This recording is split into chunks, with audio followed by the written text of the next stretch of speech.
الحمد لله نحمده ونستعينه ونستغفره ونؤمن به ونتوكل عليه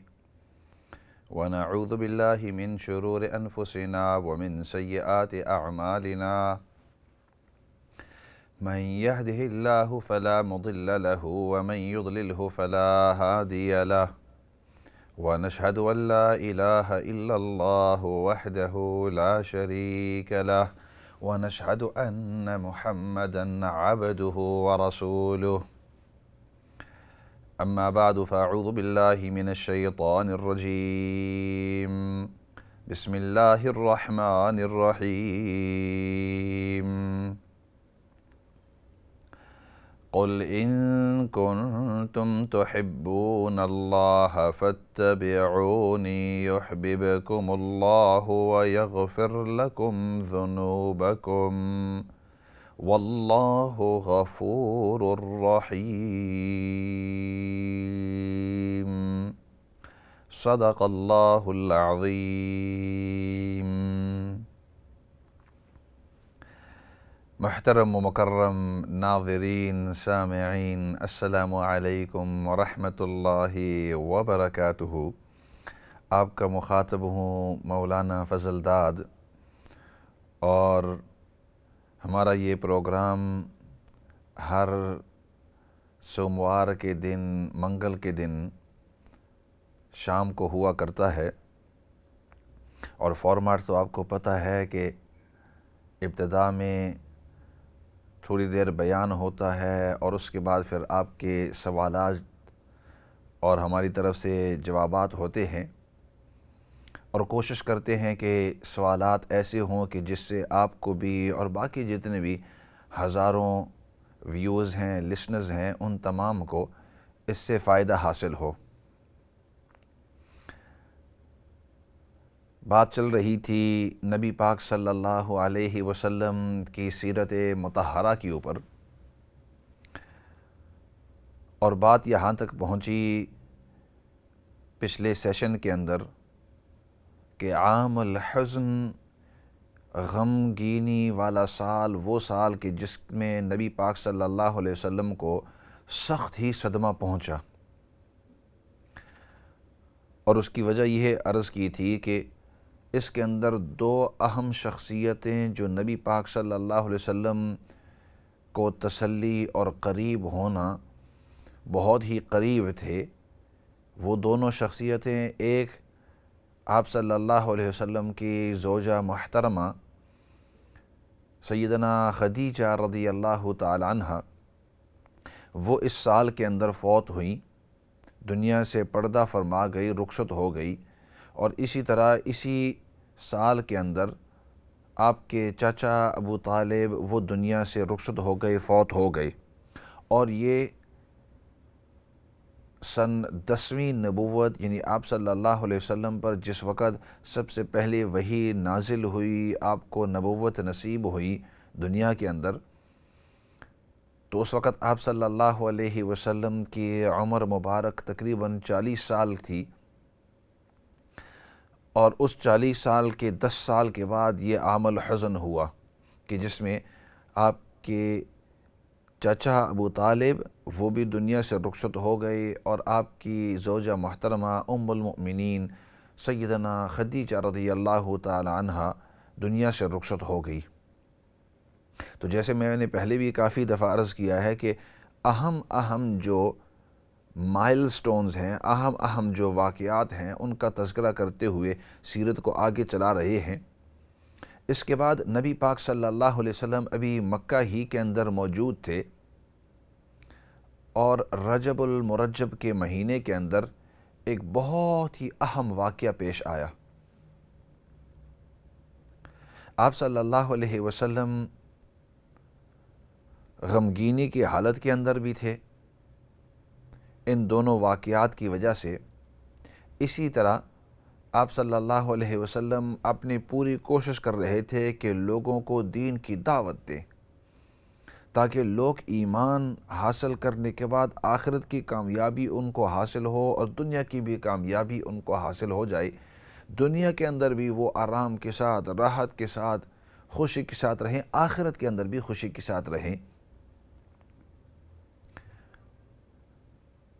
اور آپ صلی اللہ علیہ وسلم ایک طرف سے دعوت دے رہے تھے، آپ صلی اللہ علیہ وسلم کے جو شاگرد آپ کے صحابہ اکرام رضوان اللہ علیہم اجمعین وہ بھی دعوت دے رہے تھے، وہ بھی لوگوں کو دین سمجھا رہے تھے، بتلا رہے تھے، اللہ کی توحید سمجھا رہے تھے، نبی پاک صلی اللہ علیہ وسلم کی رسالت جو ہے وہ ان کو بتلا رہے تھے۔ اور دوسری طرف سے کچھ لوگ ایسے تھے کہ جو دشمنی کے اوپر آئے ہوئے تھے، اور وہ ہٹ درمی اس بات پر کہ کہیں ایسا نہ ہو کہ لوگ محمد صلی اللہ علیہ وسلم کے دین کو قبول کرتے ہوئے سب کے سب اس میں داخل ہو جائیں، ہم رہ جائیں، اور اگر ہم نے بھی قبول کیا، وہ اس طرح سوچ رہے تھے وہ جو دشمن ہیں کہ اگر ہم نے بھی دین قبول کر لیا تو ہمیں پھر ان کی ماتحتی میں آنا ہوگا، اور ہم تو اتنے سالوں سے سردار ہیں، علاقے کے لیڈر ہیں، بڑے عزت والے ہیں، ان کی ماتحتی میں، ان کی لیڈرشپ کے اندر آ گئے، نبی ہیں، ان کی بات ماننی ہوگی، پوری زندگی ان کی مرضی کے مطابق ہمیں گزارنی ہوگی۔ وہ اس چیز کو برداشت نہیں کر سکتے تھے، ان کے اندر یہ ایک قسم کی تکبر، ایک قسم کا غرور تھا۔ تو ایک طرف سے آپ صلی اللہ علیہ وسلم اور صحابہ جو ہیں وہ پوری کوشش کر رہے تھے دین بتلانے کے لیے، سمجھانے کے لیے، اور دوسری طرف سے وہ فورسز تھی، وہ دشمنی کے اوپر آئے ہوئے تھے۔ آپ صلی اللہ علیہ وسلم بڑے ہی غم کے اندر آ جاتے تھے۔ اسی وجہ سے اللہ رب العزت نے قرآن کریم کے اندر آپ صلی اللہ علیہ وسلم کو تسلی دیتے ہوئے فرمایا کہ لعلک باخع نفسک، کہیں ایسا نہ ہو کہ آپ اپنی جان کو دے دیں اس خفقی کے اوپر کہ یہ دین قبول نہیں کرتے، آپ اتنا زیادہ غم اس کے اوپر نہ کرے۔ جن کے نصیب کے اندر ایمان لکھا ہوا ہے وہ ایمان ان کو نصیب ہی ہوگا، اور جن کی یہاں ایمان لکھا ہوا نہیں ہے وہ بھلا آپ جتنی بھی کوشش کر لیں آپ ان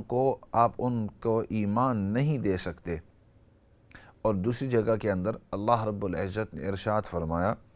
انک لا تہدی من احببت ولکن اللہ یہدی من یشاء، کہ اے نبی پاک صلی اللہ علیہ وسلم جس کو آپ چاہیں آپ ان کو ہدایت نہیں دے سکتے۔ انک لا تہدی من احببت، جس کو آپ چاہیں کہ میں اس کو ہدایت دے دوں آپ اس کو ہدایت دے نہیں سکتے۔ وَلَكِنَّ اللَّهَ يَهْدِي مَن يَشَاءُ،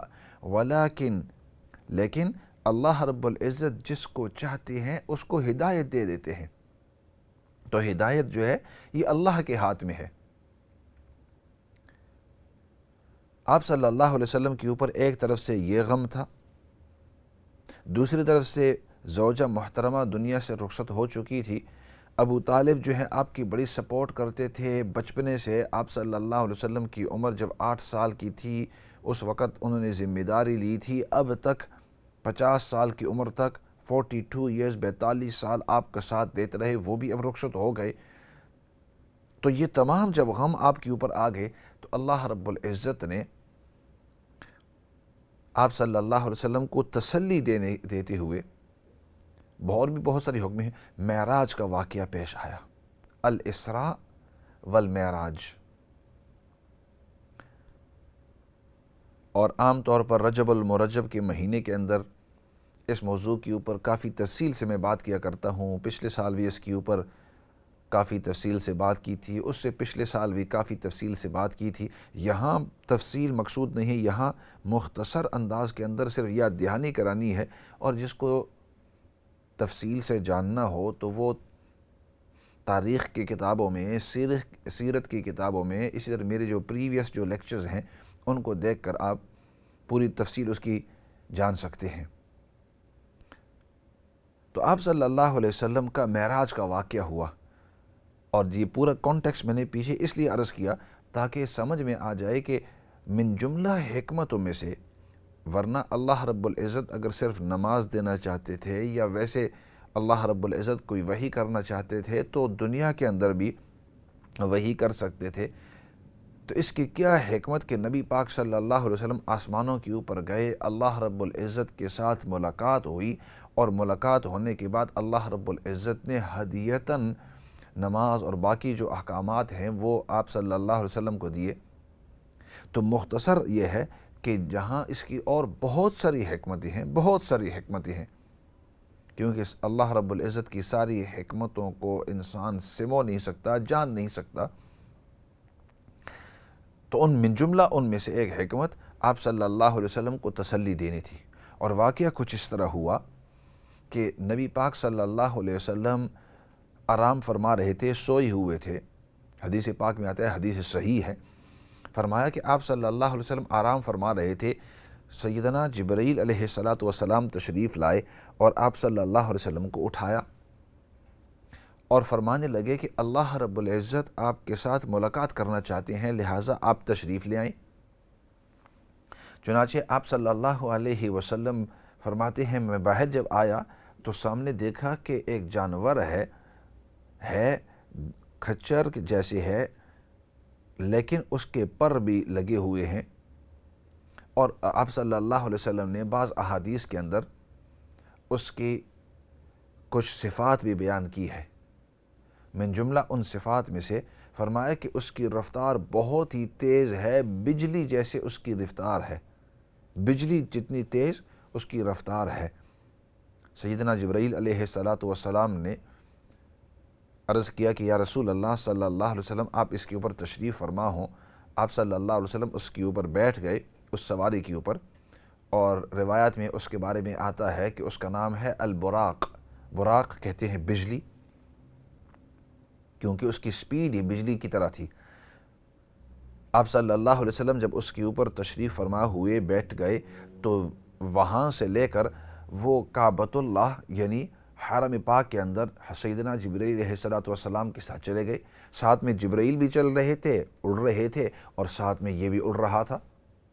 یہ براق جانور جو ہے، اور آپ صلی اللہ علیہ وسلم اس کے اوپر تشریف فرما تھے۔ کعبۃ اللہ کے قریب آ کر زمزم کا جہاں کنواں ہے، نبی پاک صلی اللہ علیہ وسلم کا دل مبارک جو ہے ادھر دھویا گیا، اور پھر ادھر سے سیدنا جبرائیل علیہ السلام نے عرض کیا یا رسول اللہ صلی اللہ علیہ وسلم آپ اس کے اوپر بیٹھ جائیں۔ نبی پاک صلی اللہ علیہ وسلم اس کے اوپر بیٹھ گئے، اور وہاں سے پھر یعنی مکہ مکرمہ سے، کعبۃ اللہ کے حرم شریف سے، کعبۃ اللہ کے قریب سے آپ صلی اللہ علیہ وسلم اس براق کے اوپر تشریف فرما ہوئے، اور وہاں سے بیت المقدس بیت المقدس تک، فلسطین کے اندر بیت المقدس مسجد الاقصی، وہاں تک آپ صلی اللہ علیہ وسلم اس عجیب و غریب جانور کے اوپر بیٹھے رہے۔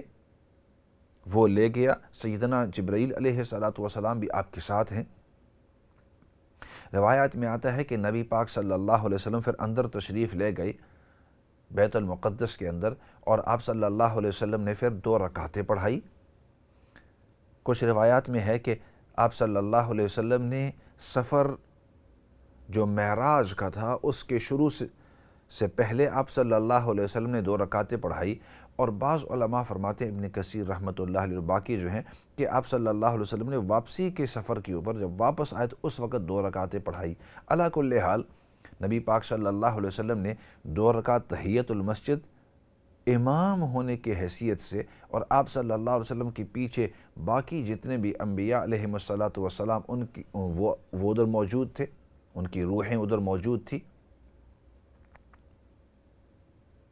آپ صلی اللہ علیہ وسلم تمام انبیاء کے امام ہوئے۔ اسی وجہ سے آپ صلی اللہ علیہ وسلم کی القاب میں سے، صفات میں سے ایک یہ ہے کہ امام الانبیاء، تمام انبیاء کے امام۔ نبی پاک صلی اللہ علیہ وسلم نے ادھر امامت کے بعد آپ صلی اللہ علیہ وسلم جب باہر نکلے تو وہ براق ادھر انتظار کر رہا تھا مسجد اقصیٰ کے باہر۔ نبی پاک صلی اللہ علیہ وسلم اس کے اوپر تشریف فرما ہوئے، اس کے اوپر چڑھ گئے، سیدنا جبرائیل بھی اڑ رہے ہیں، وہ براق بھی اڑ رہا ہے، اوپر جاتے ہوئے پہلے آسمان تک پہنچا۔ اللہ عالم پہلا آسمان کہاں تک ہے، کتنا دور ہے، اللہ بہتر جانتے ہیں۔ ہمیں نبی پاک صلی اللہ علیہ وسلم نے احادیث مبارکہ کے اندر اس طریقے سے بتلایا ہے، ہمارا پورا ایمان ہے اس کے اوپر کہ اسی طرح ہوا ہے۔ پہلے آسمان پر، اور بعض روایات میں آتا ہے کہ آپ صلی اللہ علیہ وسلم سے پہلے جب جبرائیل ادھر دروازے کے اوپر گئے تو دروازہ کھٹکھٹایا پوچھا کون ہے؟ جبرائیل ہے۔ آپ کے ساتھ کون ہے؟ میرے ساتھ نبی پاک صلی اللہ علیہ وسلم محمد صلی اللہ علیہ وسلم ہے۔ دروازہ کھولا گیا، آپ صلی اللہ علیہ وسلم داخل ہوئے، دیکھا کہ وہاں نبی تشریف فرما ہے۔ آپ صلی اللہ علیہ وسلم نے دیگر جو انبیاء ہیں، پہلا آسمان، دوسرا آسمان، اسی طرح تیسرا آسمان، چوتھا، پانچواں، چھٹا، ساتواں، تمام ساتوں آسمانوں کے اوپر سے اس طرح نکلتے نکلتے نکلتے، اور ہر آسمان کے اوپر کچھ انبیاء علیہم السلام وہاں موجود تھے۔ کسی کے اوپر موسیٰ علیہ السلام ہے، کسی کے اوپر سیدنا ہارون علیہ السلام ہے، کسی کے اوپر آدم علیہ السلام ہے، ایک کے اوپر دیکھا تو سیدنا ابراہیم علیہ السلام وہاں تشریف فرما ہے۔ آپ صلی اللہ علیہ وسلم نے ہر نبی کو سلام کیا، ہر ایک نبی نے خوشی کا اظہار کیا، آپ کو سلام کا جواب دیا، آپ کے ساتھ باتیں فرمائی، اور پھر اس کے بعد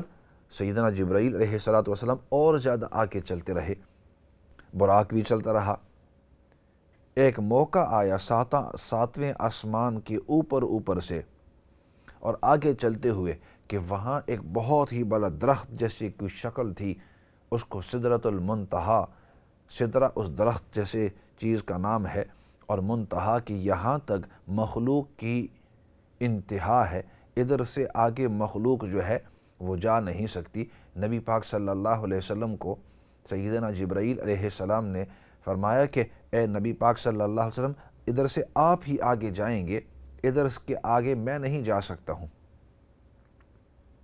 میں گیا نہیں ہوں اور نہ جا سکتا ہوں، ادھر آپ آگے جائیے اور اللہ رب العزت کے ساتھ آپ ملاقات کر سکتے ہیں۔ چنانچہ فَأَوْحَا إِلَىٰ عَبْدِهِ مَا أَوْحَا، قرآن کریم نے ایک عجیب نقشہ کھینچا ہے۔ وَالنَّجْمِ إِذَا هَوَىٰ مَا ضَلَّ صَاحِبُكُمْ وَمَا غَوَىٰ وَمَا يَنطِقُ عَنِ الْهَوَىٰ إِنْ هُوَ إِلَّا وَحْيٌ يُوحَىٰ عَلَّمَهُ شَدِيدُ الْقُوَىٰ ذُو مِرَّةٍ فَاسْتَوَىٰ وَهُوَ بِالْأُفُقِ الْأَعْلَىٰ ثُمَّ دَنَا فَتَدَلَّىٰ فَكَانَ قَابَ قَوْسَيْنِ أَوْ أَدْنَىٰ، پھر اللہ رب العزت کے بہت ہی قریب ہوئے اور بھی بہت سے قریب ہوئے۔ فَكَانَ قَابَ قَوْسَيْنِ، جیسے کمان کے درمیان تھوڑی سی جگہ ہوتی ہے، اتنی جگہ صرف ان کے درمیان تھی۔ فَأَوْحَا إِلَىٰ عَبْدِهِ مَا أَوْحَا، پھر اللہ نے اپنے اس بندے کے اوپر جو وحی کرنی تھی وہی کی۔ قرآن کریم نے یہاں ایک عجیب انداز اختیار کیا ہے، فرمایا کہ فَأَوْحَا إِلَىٰ عَبْدِهِ مَا أَوْحَا، جو کچھ بھی وحی کرنی تھی اپنے بندے کے اوپر، اپنے محبوب کے اوپر، اس وقت وحی کی۔ مَا كَذَبَ الْفُؤَادُ مَا رَأَىٰ، دل نے جو دیکھا وہ سچ دیکھا، اس میں کوئی جھوٹ نہیں تھا، کوئی ملاوٹ نہیں تھی۔ بعد میں جب آپ صلی اللہ علیہ وسلم تشریف لائے تو کچھ لوگ شک کر رہے تھے، تو قرآن کریم کی یہ آیتیں نازل ہوئی، یہ پورا نقشہ کھینچ کر بتلا دیا کہ وہاں کیا کیا حالت ہوئی۔ مَا كَذَبَ الْفُؤَادُ مَا رَأَىٰ أَفَتُمَارُونَهُ عَلَىٰ مَا يَرَىٰ وَلَقَدْ رَآهُ نَزْلَةً أُخْرَىٰ، سورۃ النجم کے اندر۔ تو خیر ادھر اللہ رب العزت کے ساتھ ملاقات ہوئی، اور پھر حکم ہوا کہ اے جبرائیل ان کو جا کر جنت بھی دکھا دیجئے، اور اس کے بعد جہنم بھی دکھا دیجئے۔ نبی پاک صلی اللہ علیہ وسلم نے جب جنت اور اس کے اندر جو نعمتیں ہیں وہ جب دیکھی تو فرمانے لگے کہ جو بھی اس کے بارے میں سنے گا وہ کبھی اس سے کوئی غلط کام نہیں ہوگا، ہر ایک چاہے گا کہ اس جنت کے اندر میں داخل ہو جاؤں، اور وہ پوری محنت کرے گا۔ اور جب جہنم کو دیکھا تو فرمانے لگے کہ اس کے بارے میں جو بھی سنے گا، اس کے بارے میں جس کو بھی پتہ چلے گا، ہر ایک تمام گناہوں سے بچتا رہے گا، رب کی ہمیشہ فرما برداری کرتا رہے گا۔ پھر جبرائیل علیہ السلام نے وہاں فرمایا کہ حفت الجنت بالمکارہ، کہ جنت کو ڈھانپ دیا گیا مشکل چیزوں کے ساتھ، وہ چیزیں جو انسان کے اوپر مشکل ہوتی ہیں۔ فجر کی نماز کے لیے اٹھنا، سردی کے دن ہے، بہت ہی چھوٹی رات ہے، اور اس کے اندر پھر ٹھنڈا پانی ہے، اس گرم بستر کو چھوڑ کر ٹھنڈے پانی کے ساتھ وضو کر کے مسجد کے اندر جا کر نماز پڑھنا یا اپنے بستر سے نکل کر ٹھنڈی جگہ کے اندر جا کر نماز پڑھنا یہ آسان نہیں ہے، لیکن فرمایا یہ مشکل چیزیں ہیں، انہی مشکلات کی وجہ سے اللہ رب العزت یہ جنت کے اعلیٰ درجات نصیب فرماتے ہیں۔ اسی طریقے سے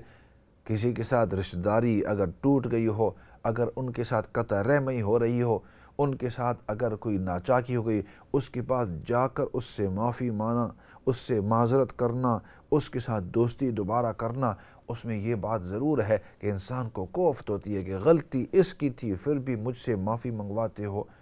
یا غلطی میری اگر ہے ہی ہے لیکن یہ تو مجھ سے چھوٹے ہیں، اس سے زیادہ میری عزت ہے، میرے پاس زیادہ مال ہے، اس کو کوئی جانتا نہیں ہے، اس میں شاید میری بے عزتی ہو جائے۔ یہ تمام چیزیں اگر انسان ایک طرف چھوڑ کر مشکل والا کام کرے کہ میں اس کے پاس جا کر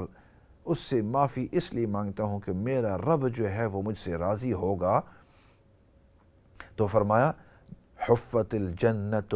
بالمکارہ، جنت کو ڈھانپ دیا گیا مشکل کاموں سے کہ یہ مشکل کام کرو گے دنیا کے اندر، اللہ رب العزت آخرت کے اندر تمہیں جنت نصیب فرمائے گا۔ اور پھر فرمایا کہ یہ جو جہنم آپ کو نظر آ رہی ہے، اس کے بارے میں جو بھی سنے گا ہر ایک یہی کوشش کرے گا کہ اس جنت سے میں دور رہوں، جہنم سے میں دور ہی رہوں اور جہنم کے قریب بھی نہ جاؤں، لیکن فرمایا کہ اس کو لذتوں کے ساتھ اس کو ڈھانپ دیا گیا، اس کے اندر لذتیں ہی لذتیں ہوتی ہیں، اور فرمایا کہ انسان چاہتا ہے کہ غلط کام کرے، حرام کام کرے، اس میں اس کو مزہ آتا ہے،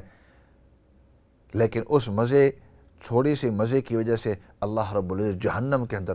اس کی وجہ سے اللہ رب العزت ان غلط کاموں کی وجہ سے جہنم کو رسید کر دیتے ہیں۔ اسی وجہ سے ایک حدیث میں آتا ہے کہ ان الرجل لیتکلم بکلمۃ من سخط اللہ لا یلقی لها بالا، بعض اوقات انسان اپنی زبان سے کچھ ایسے الفاظ کہہ دیتا ہے کہ اس میں اللہ کی ناراضگی ہوتی ہے، لا یلقی لہا بالا، اس کی طرف اس کا دھیان بھی نہیں جاتا کہ میں نے یہ غلط کام کچھ کہے ہوں، اس کی طرف اس کا دھیان بھی نہیں جاتا، کسی کی مذاق اڑا لی، کسی کی غیبت کر لی، کسی کے بارے میں بدگمانی کر لی اور وہ زبان کے اوپر آ گئی، کسی کے اوپر بہتان باندھ لیا، کسی کے بارے میں برا بھلا گالی گلوچ، اس کے بارے میں کچھ برے الفاظ استعمال کر دیے، ادھر کسی کے بارے میں ایسی مذاق کر دی دوسروں کو ہنسانے کے لیے،